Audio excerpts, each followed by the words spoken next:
This video is showing how we do an impedance check with the Interacoustic Eclipse preamp. So once you have the patient set up, regardless of which test we do, we've got our preamp box here and a dial. Everything around the edge here is showing what your impedance level is. And so ideally we're under 5. So what I'm going to do is I'm going to click impedance, and we see all of these electrodes pop up red. So at this point, none of them are at the level that I've selected. But as I turn the dial here, let's wait until one turns green,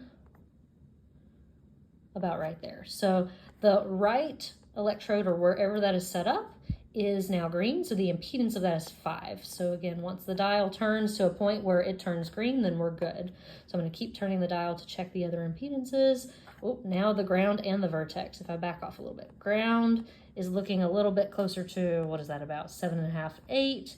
And then when I turn it just a hair more, we're at the vertex. So maybe 8-ish is our impedance there. So the left is still not that low of an impedance, so I'm going to keep turning the dial. And we're about 10, 11, somewhere in that ballpark there. So once all of them are green, then we know that that's the highest impedance level that we've got for all of them. But again, we can check each individual one.